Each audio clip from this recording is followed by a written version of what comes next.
On the morning of December 18, 1944, at precisely 6:47 a.m., Sergeant Jim Morrison found himself crouched in a frozen foxhole near Bastogne, Belgium. The 23-year-old soldier had been awake for 31 consecutive hours, and in the bitter 15-degree air, each exhale transformed into visible vapor. Through the thick morning fog that blanketed the Belgian countryside, Morrison detected the unmistakable sounds of approaching enemy forces. The ground began to tremble with mechanical vibrations, followed by the distinctive metallic grinding of tank tracks moving across frozen earth. Morrison maintained his grip on the tubular weapon resting across his shoulder, a device that had not existed merely 4 years earlier. More significantly, this weapon was now loaded with ammunition the German forces had not yet encountered, technology that would fundamentally alter the tactical situation unfolding before him. At approximately 70 yards distance, Morrison caught his first visual confirmation through gaps in the fog. The angular silhouette of a Panzer tank's roof became visible, with 2 additional tanks positioned behind it. The commander of the lead tank remained exposed in his cupola, scanning the terrain for potential threats, while failing to detect Morrison's concealed position. Morrison's hands trembled, though the cause was not the sub-freezing temperature. In his pack rested a document bearing security classifications, containing detailed explanations of the revolutionary ammunition he carried: high-explosive anti-tank, or heat rounds. According to the technical specifications provided by military brass, this ammunition possessed the capability to penetrate 100 millimeters of armor plating.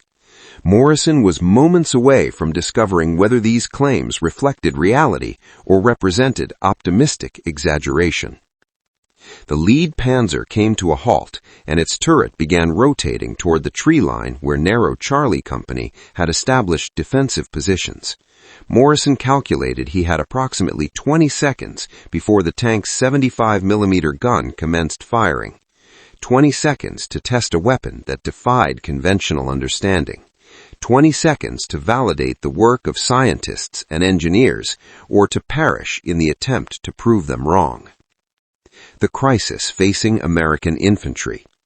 By late 1944, American infantry forces confronted a tactical problem that was producing casualties at rates exceeding those caused by small arms fire. Enemy armor that their standard weapons could not effectively engage. The M1 Garand rifle proved capable of stopping individual enemy soldiers. The Browning automatic rifle could effectively suppress machine gun positions. However, neither weapon could inflict meaningful damage against the armored exterior of German tanks. When Panzer tanks appeared on the battlefield, infantrymen faced 3 fundamental options: concealment, retreat, or death. Frequently, soldiers experienced all 3 in rapid succession.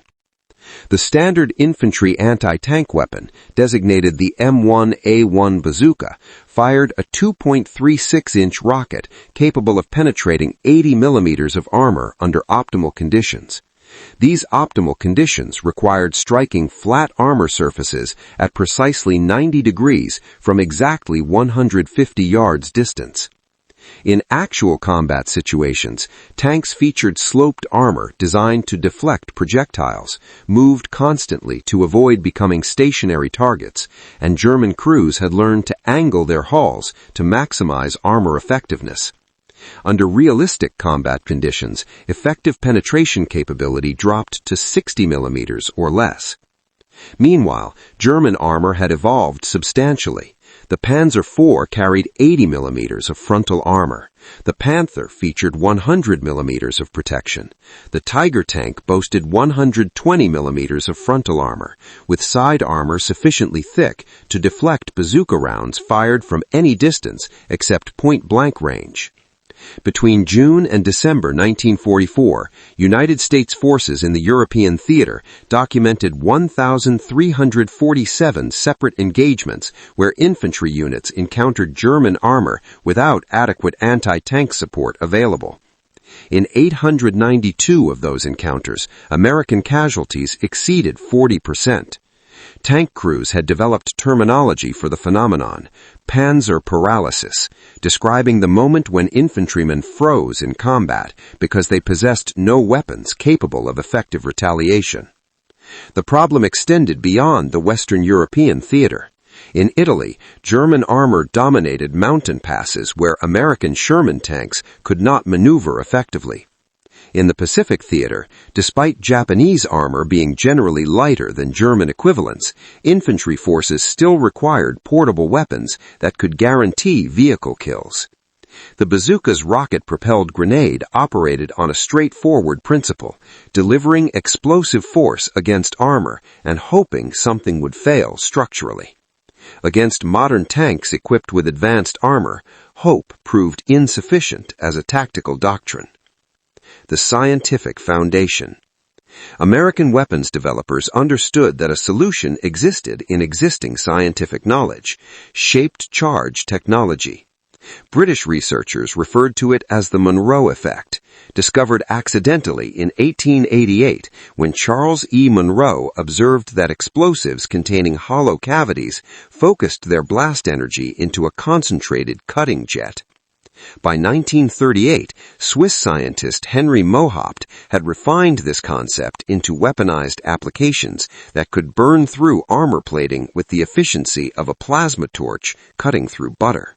The underlying physics demonstrated elegant simplicity. Detonating an explosive charge behind a cone-shaped copper liner caused the explosion to collapse the liner into a superheated jet traveling at 25,000 feet per second. This jet did not crack or fracture armor through mechanical stress. Instead, it liquefied a penetrating hole straight through the armor plating, propelling molten metal fragments into the crew compartment at hypersonic velocities. Germany had implemented shaped charge technology in their Panzerfaust and Panzerschreck weapons. Britain had deployed the PIAT. Soviet forces had developed their RPG variants. America possessed the bazooka, but until 1944, they had not successfully integrated shaped charge technology with that particular weapon system in an effective manner. The primary obstacle was engineering implementation. Shaped charges required precise standoff distance, the gap between the warhead and the target, to form the penetrating jet correctly. Insufficient distance prevented proper jet formation. Excessive distance caused the jet to disperse before impact. The bazooka's rocket traveled at high velocity and exhibited wobbling during flight. Creating a shaped charge warhead that could stabilize itself during flight, maintain correct standoff distance, and deliver its penetrating jet accurately on target required solving engineering problems that had frustrated developers for 3 years. By autumn 1944, with casualties mounting and German armor becoming progressively heavier, the urgency reached existential levels. The mathematics were brutally simple. If infantry could not kill tanks, infantry died. This equation translated directly into increasing numbers of casualties. American engineers needed to solve this apparently unsolvable problem and provide infantrymen with a weapon that would fundamentally alter the tactical calculus for German tank crews. Sergeant Morrison continued observing as the Panzer turret rotated toward his fellow soldiers in Charlie Company. The M6A3 High-Explosive Anti-Tank rocket, officially designated as the 2.36-inch rocket Heat M6A3, represented 18 months of intensive development compressed into a weapon that appeared deceptively simple. The complete round weighed 3.4 pounds and measured 19.4 inches in length. The warhead itself measured 2.36 inches in diameter, identical to the standard bazooka rocket, which meant it could be fired from existing launchers without requiring modifications to the weapon system.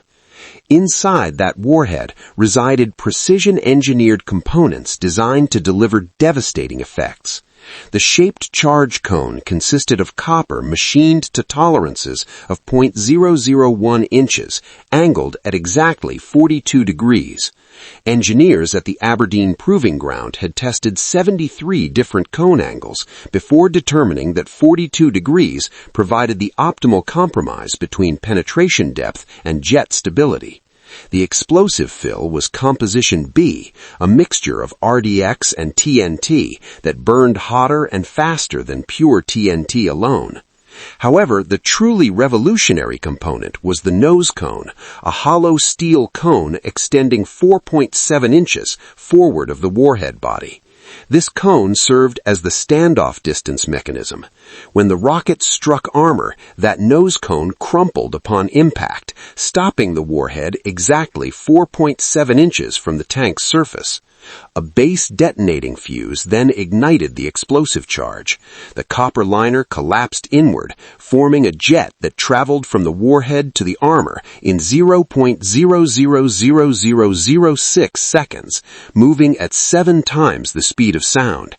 That jet could penetrate 100 millimeters of armor plate, not sloped armor calculated at angles, but actual penetration through homogeneous steel. Against the 80-millimeter frontal armor of a Panzer IV, the M6A3 did not merely penetrate, it punched a hole approximately the diameter of a quarter, sending a cone of molten copper and steel fragments through the crew compartment at temperatures exceeding 3,000 degrees Fahrenheit. Soldiers who first encountered these rounds at training facilities in England during November 1944 initially did not believe the technical specifications. Technical Sergeant Raymond Briggs, a veteran bazooka instructor, later documented his reaction in written correspondence. The notion that a rocket of the same size as existing ammunition could suddenly penetrate 30% more armor seemed implausible. Many soldiers assumed the specifications represented propaganda designed to boost morale rather than accurate technical data. The definitive proof came at a demonstration conducted near Southampton on November 22, 1944.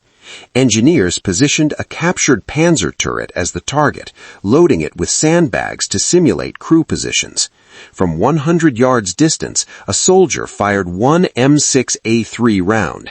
The rocket struck the turret's frontal armor, and observers witnessed a small flash upon impact. There was no dramatic explosion, merely a flash and a thin stream of smoke. When engineers inspected the turret afterward, they discovered a hole punched cleanly through both the front armor and the rear plating.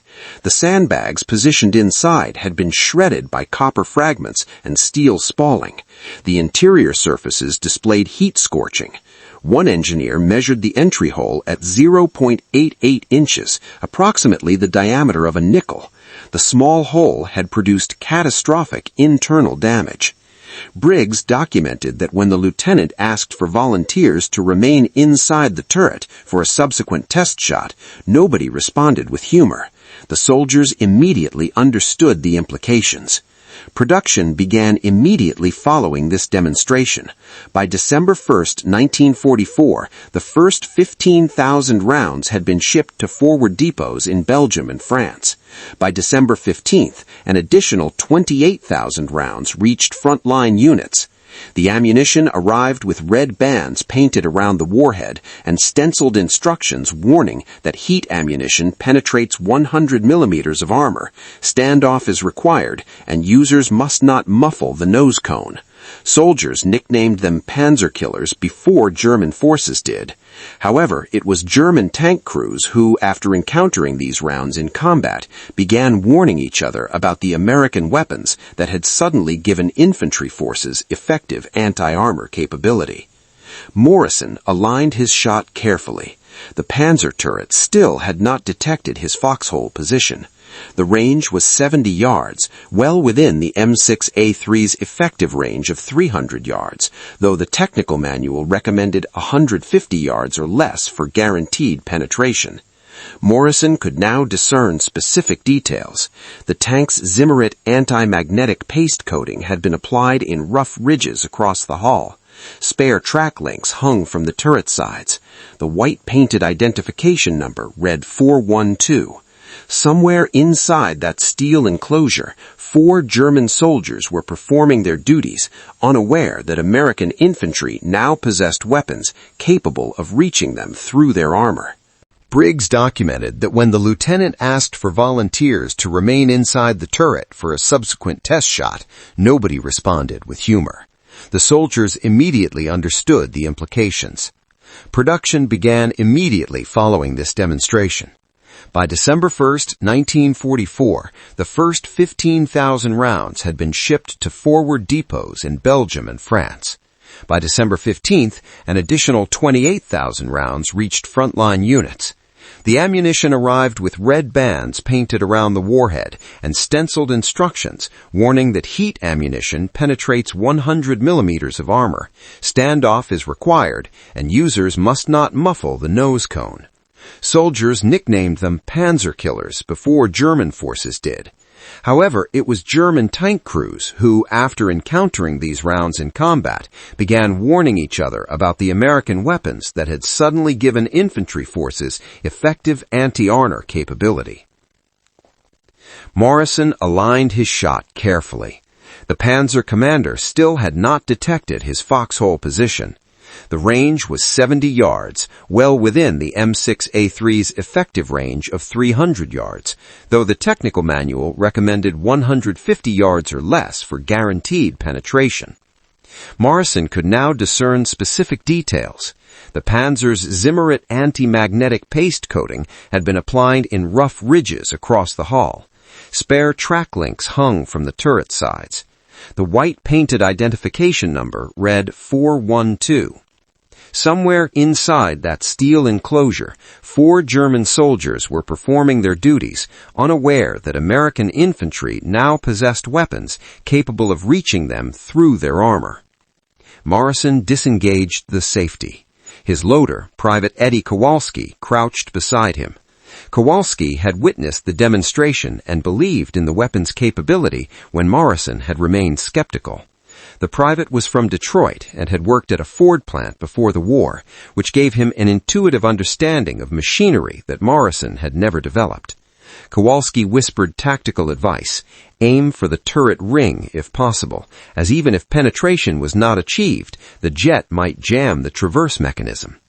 Morrison recognized the intelligence behind this suggestion and adjusted his aim slightly, targeting the junction where the turret met the hull.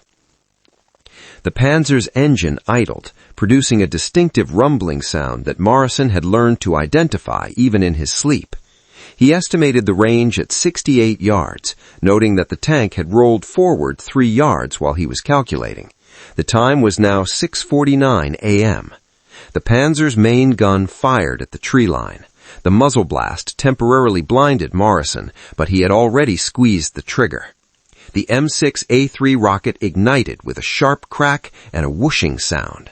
Morrison observed it leaving the tube and watched its trajectory for the half-second required to cross 68 yards. The rocket appeared to fly straight, though he understood it was spinning at 3,000 rotations per minute to stabilize itself, wobbling slightly while constantly correcting its trajectory. Impact occurred directly on the turret ring, slightly left of center. Morrison saw the flash, that same small, unimpressive flash from the demonstration. There was no fireball, no dramatic explosion, just a bright white flash resembling a camera bulb. For 1 second, nothing appeared to happen. The Panzer remained stationary, engine running, with no visible damage. Morrison briefly thought he had missed, or the round had malfunctioned, or German engineering had exceeded advertised capabilities. Then the hatches violently opened. Black smoke poured from the commander's cupola. The loader's hatch flew upward, and a crew member, Morrison observed he appeared young, perhaps 19 years old, pulled himself through the opening with his uniform on fire. The young man rolled off the turret deck onto the frozen ground, screaming. The tank's engine continued running like an autonomous metal beast, but no other crew members emerged from inside. The 2 Panzers positioned behind the lead tank came to a halt. Their commanders secured their hatches. One immediately began reversing. The other's turret traversed, searching for the threat source. However, Morrison's position remained concealed by brush and shadow. Neither tank fired. They could not determine where the attack had originated. They had merely witnessed their platoon leader's tank catastrophically fail from an invisible weapon. Morrison reloaded. Kowalski already had the second M6A3 ready and slid it into the tube, then tapped Morrison's helmet to signal readiness. The second Panzer was now reversing more rapidly, approximately 90 yards distant and moving at roughly 8 miles per hour backward. Morrison led the moving target, aimed for the center mass of the hull, and fired. This rocket required longer to reach its target. Morrison counted 1 second, then observed impact. The rocket struck the Panzer's glacis plate at an angle, perhaps 20 degrees off perpendicular, not ideal conditions. Morrison expected the round to deflect off the angled surface. It did not deflect. The same flash occurred, followed by the same thin smoke trail. 3 seconds later, the Panzer stopped moving. Its engine died. No hatches opened. No crew emerged. The tank simply stopped, silent except for something burning inside, positioned 85 yards from Morrison's foxhole. Morrison could now smell the distinctive odor, a chemical smell mixed with burning oil, and something significantly worse. The third Panzer had already disappeared back into the fog. Morrison heard its engine sound fading into the distance. The German commander was not foolish. When 2 tanks are destroyed in 90 seconds by an invisible threat, tactical doctrine dictates withdrawal and reporting to higher command. Immediate aftermath and tactical impact. Morrison climbed out of his foxhole. His hands were shaking more intensely now than before the engagement. Kowalski was grinning as though he had won a prize, repeatedly exclaiming his astonishment. They walked toward the first Panzer. The crew member who had escaped had died, his body frozen in the position where he fell, too badly burned for medical intervention to have saved him, even if medics had reached him immediately. Morrison deliberately avoided looking at the face, not wanting to retain that memory. He peered into the commander's cupola. The shaped charge jet had entered near the turret ring, exactly where he had aimed. Inside, the damage was catastrophic. The copper jet had carved through ammunition storage, detonating rounds that cooked off in the confined space. Metal fragments had shredded everything: crew members, instruments, stored equipment. The temperature inside must have exceeded 2,000 degrees for the few seconds before the crew died. Morrison told himself the death had been fast, at least. Charlie Company's lieutenant, a young man named Patterson, who appeared 17 years old but claimed to be 22, arrived with a squad. He stared at the destroyed Panzers, examined Morrison's bazooka, and looked at the red-banded rockets in Kowalski's pack. Patterson asked what type of ammunition they had been given. Morrison handed him the technical manual, still bearing security classification markings, and responded simply that they had been given something that actually worked. By 11 a.m. that same day, every bazooka team in the battalion had been issued M6A3 rounds. By 4 p.m., 4 additional German tanks had been reduced to burning wrecks. By midnight, German radio intercepts reported new American anti-tank weapons with extreme penetrating power. German command issued instructions to their crews to increase engagement distances, avoid close infantry contact, and specifically watch for American infantrymen carrying tube weapons.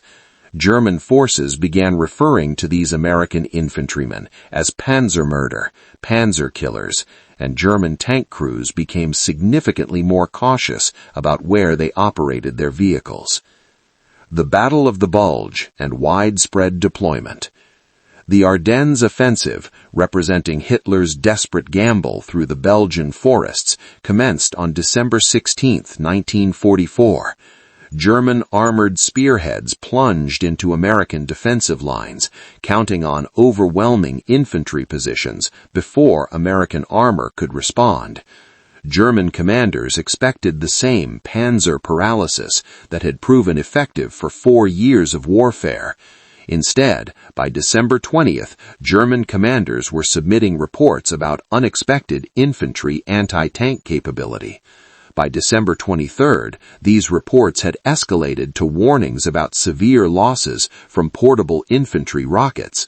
By December 28th, Wehrmacht intelligence had specifically identified the M6A3 and issued tactical warnings to all armored units. The numerical data told a clear story. Between December 18th and December 31st, 1944, American bazooka teams using M6A3 rounds destroyed or disabled 127 German armored vehicles. This total included 47 Panzer IVs, 31 Panthers, 8 Tigers, 22 Stug 3 assault guns, and 19 half-tracks. The success rate for M6A3 engagements stood at 68%, meaning more than two-thirds of fired rounds resulted in a disabled enemy vehicle. Comparing this to the previous M6A1 rocket's 31% success rate made the difference dramatically clear. Infantry soldiers who previously avoided tank engagements now actively hunted armored targets. Production capacity ramped to 250,000 rounds per month by January 1945. However, manufacturing that quantity of precision-machined copper cones created significant bottlenecks. Each cone required CNC machining, a technology barely 15 years old in 1945, and the tolerances allowed absolutely no variance. A cone machined even 0.003 inches off specification would produce a jet that dispersed or failed to form correctly. Copper itself became a constraint material. The United States recycled pennies minted before 1943 to supply sufficient copper for war production. Each M6A3 warhead required 0.8 pounds of pure copper for the shaped charge liner. At 250,000 rounds monthly production, that meant 100 tons of copper were being allocated specifically to bazooka ammunition manufacturing. Logistical and tactical challenges multiplied as production expanded. The M6A3's nose cone was fragile. Dropping a round from waist height could crush that cone sufficiently to compromise standoff distance. Shipping them in standard ammunition crates resulted in rounds bashing against each other during transport. Engineers designed special foam-padded boxes that held 8 rounds each, packaged 2 boxes per wooden crate with handling instructions stenciled in red, warning that the nose cone was fragile and required careful handling. Infantry complained that carrying these rounds felt like transporting eggs. One soldier wrote home describing the situation. They were fighting a war against million-dollar tanks using rockets they had to baby like Christmas ornaments. German tank crews adapted their tactics in response to this new threat. They increased engagement ranges where possible, attempting to kill American infantry beyond the M6A3's 300-yard effective range. They concentrated their armor attacks during dawn and dusk periods, when reduced visibility made bazooka targeting difficult. They increased infantry screening around their tanks, recognizing that killing the American soldier before he could fire represented their best defense. However, these adaptations only slowed the rate of losses rather than preventing them. On January 17, 1945, near Houffalize, Belgium, Staff Sergeant Carl Thompson's bazooka team destroyed 3 Panthers in 14 minutes. Thompson's technique involved waiting until the lead tank passed his position, striking it in the rear engine deck, then engaging the trailing tanks while they were confused about the threat location. All 3 Panthers were destroyed by fire. Thompson survived the war and later told an interviewer that those heat rounds made him feel like he could actually fight back effectively. Before receiving them, seeing a Panzer was like seeing God. Soldiers simply prayed and hoped the tank would pass them by. By February 1945, American intelligence estimated that M6A3 rounds accounted for 22% of all German armor losses on the Western Front. That percentage climbed to 31% by March as more infantry units received the ammunition and developed optimal employment tactics. The psychological impact exceeded the physical destruction. German tank crews understood that every American infantryman in every foxhole might be carrying a weapon capable of destroying their tank. They could not determine from 200 yards whether a soldier carried an M1 Garand or a bazooka. Therefore, they assumed every position represented a threat. That assumption slowed their advances, made them cautious, and consumed time they could not afford to waste. American infantrymen, meanwhile, stopped retreating when they encountered tanks. Some actively began hunting them. Bazooka teams developed unofficial competitions regarding who could achieve the most armor kills, what models they had destroyed, and under what conditions.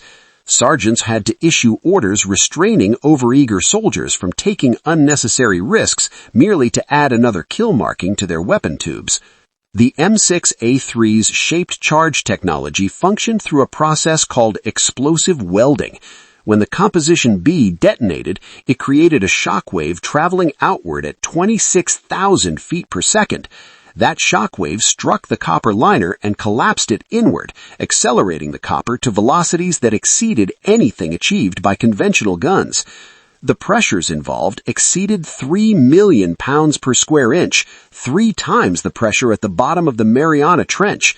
Under that pressure, copper stopped behaving like solid metal and flowed like liquid. The shaped charge did not drill through armor. It did not melt through armor in a conventional sense. The copper jet created such extreme localized pressure that armor material underwent plastic deformation and was extruded out the backside like toothpaste from a tube. The penetration process took 40 microseconds from warhead detonation to complete perforation. In that time, the copper jet traveled 4.7 inches through air, contacted the armor surface, and penetrated 100 millimeters of steel. The jet itself was actually a stream of copper particles traveling in sequence at slightly different velocities. The tip moved at 25,000 feet per second. Trailing particles moved progressively slower. This created a carrot-shaped penetrator that stretched to nearly 10 inches in length during the penetration process. Inside the target, 3 kill mechanisms activated simultaneously. First, the copper jet itself, moving at hypersonic velocity and still at temperatures exceeding 2,000 degrees, shredded whatever it contacted directly. Second, steel fragments from the armor plate spalled off the interior surface and became shrapnel, ricocheting through the crew compartment at supersonic speeds. Third, the pressure wave from the penetration could detonate stored ammunition or fuel, causing secondary explosions.